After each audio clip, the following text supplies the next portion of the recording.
we have a job to do. We have been allotted time by God to fulfill His purpose for His kingdom. We are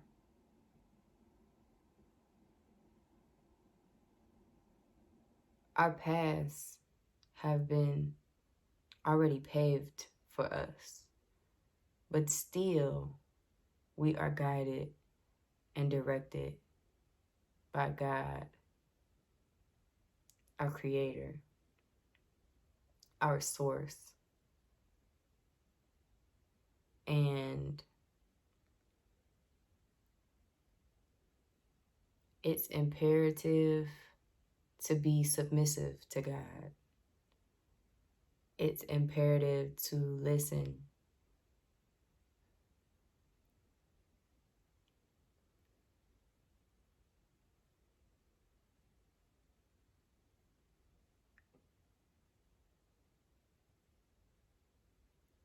I grew up loving rules so that I knew what to do and what not to do. Usually you'll see rules in like a classroom, and like I know growing up for me, big ones were not speaking out of turn, like you must raise your hand, and no chewing gum sometimes was a rule. And being mischievous as a child, I kind of got around some rules because I know that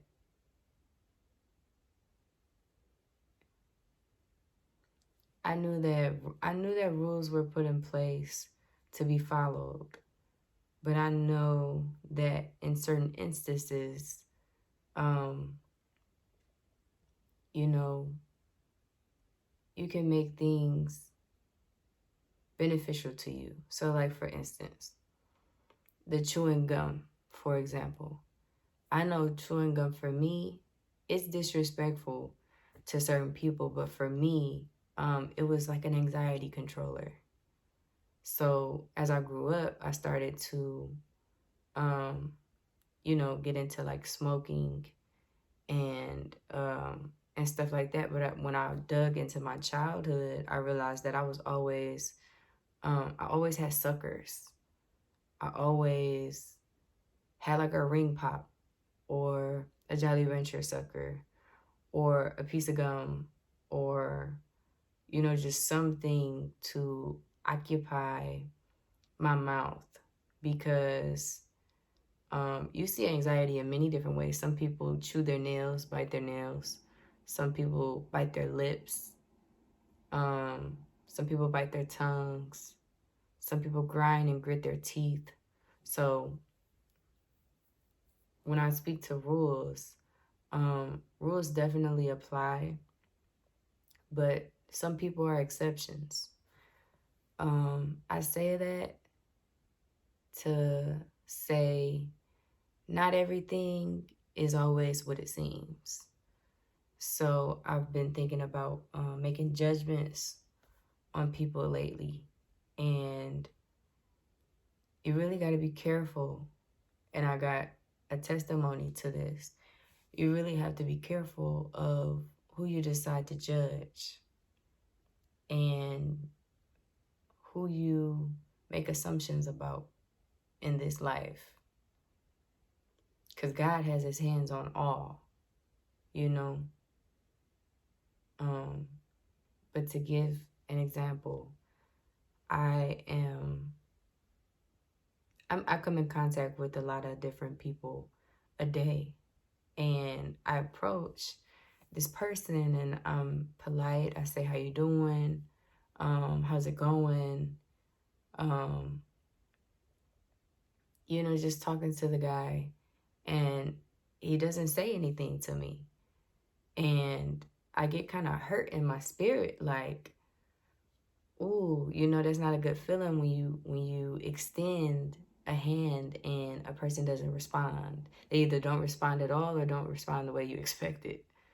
So I got kind of hurt in my soul, like, and I've been struggling with myself about judging people, because when you judge, it leaves that residue in your spirit. That's why I believe that Jesus told his disciples, whoever doesn't accept you, shake the dust, you know, dust off your feet on leaving out. So when I received the fact that the guy didn't respond to me, I instantly prayed for him. I had that um incentive to judge because I'm fleshly, and I thought, for what reason? You know, you don't know that person struggles. He must have had a bad day. You know, all of these thoughts are going through my mind because I really meant good. I really meant, how you doing? It's a beautiful day. You know, like just really being nice. And not a lot of people approach other people, like especially strangers these days. You know, we've become so um guarded and um isolated. So um of course I run into this guy maybe 2 or 3 times after the incident. And I make sure I speak every time. And I spoke the second time, the same thing happened. And I'm like, wow, I really need to pray for this guy, because if it happened twice, um, it must be something really, really wrong, because I realize that I'm not doing anything wrong. So it must be a personal issue. So about the third or fourth time that I ran into him, I say, how you doing? And his response was like like a noise. Um, but it wasn't that it was unpleasant. It was like it was a struggle for him to respond. And instantly I felt sad. Instantly I felt remorse. Instantly I felt guilty of making assumptions or being about to or trying to force a situation. I wasn't even trying to force it. I just was wondering, like, have you seen me before? Did we have a bad run-in previously? And I was just wondering why this guy would not respond. But when he finally responded, it was something was wrong. Like he almost couldn't respond. And it was a very humbling moment for me, because I almost have the same experiences sometimes.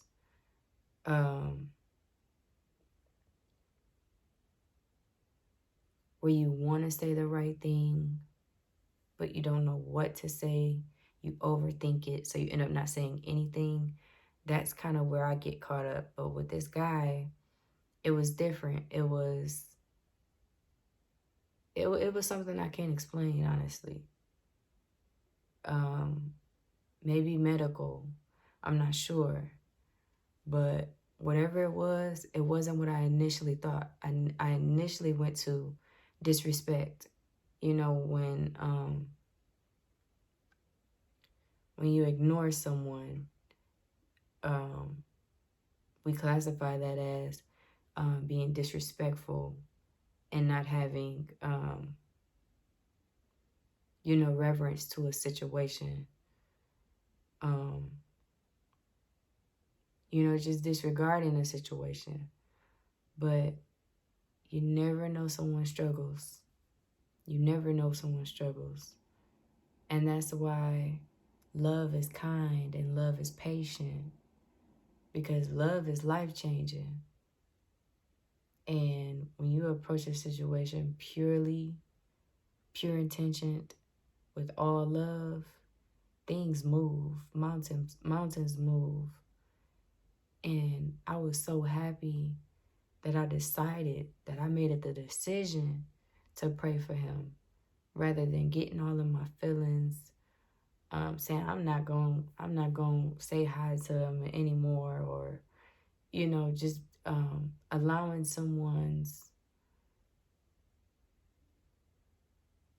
response make you react, basically, and it really spoke to the fact that I don't know everything. God has everything in control. And prayer is necessary, because without that prayer that I said to myself, to God, I don't know where where that situation would have led to. Because like I say, I ran into him multiple times after, that happened. So I was able to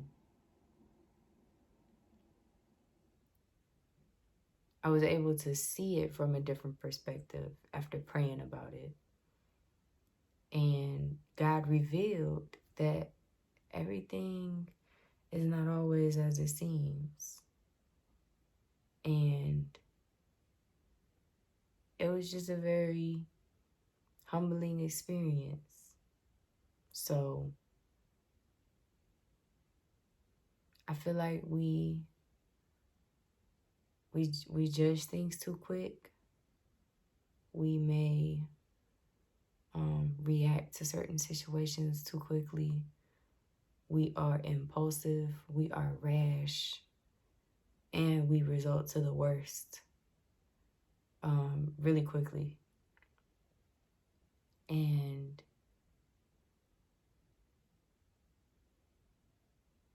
it's not always what it seems.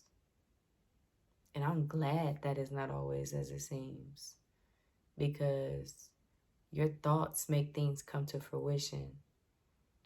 So say if I responded in a way that was disrespect, matching disrespect, or what I thought was disrespect, that would have created that environment. That would have maybe created an altercation, a disagreement. Anything could have transpired in that instance. And I'm just grateful that I had mind enough to take it to God instead of, being upset and doing things out of character. And it was a good experience. I was able to learn a lot. And I also think that's why I love so hard, because I know that everybody has a story. So what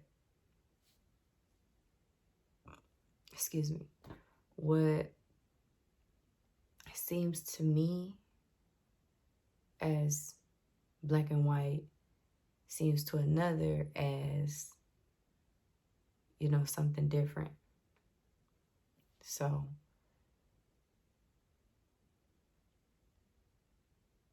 I just think we really need to slow it down. We need to slow down, not jump to the worst of conclusions, and take it to God. And everything will be revealed in its time. It wasn't revealed in that day. It was revealed maybe 4 times afterwards. I was consistent.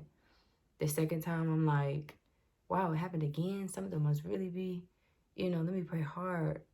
Whatever it is, Jehovah, fix it. And he revealed it to me that it wasn't on purpose. It wasn't malicious. It wasn't to hurt your feelings. People have their own struggles. And I go back to the rules.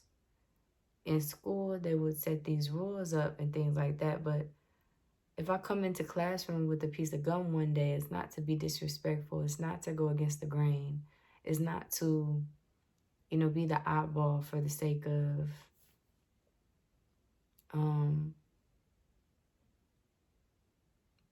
being rebellious. Certain things happen to certain people in which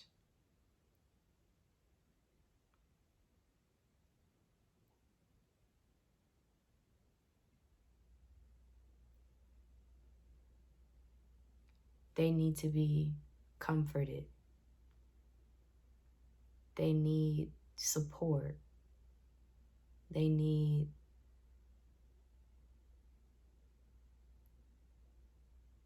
guidance. And that's what God is for. Comfort, support, guidance. And everything runs so smooth as a river. Everything falls into place.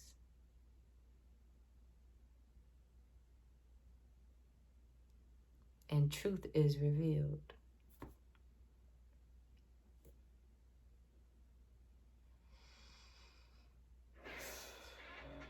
So I'm grateful for that experience, because it taught me to give things time. I know time is of the essence, but to be quick to judge a situation and quick to condemn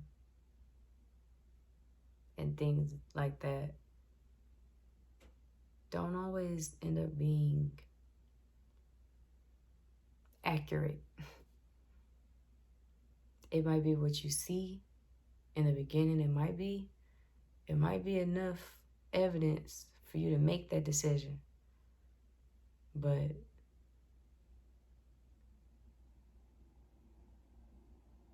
only God knows. Only God knows.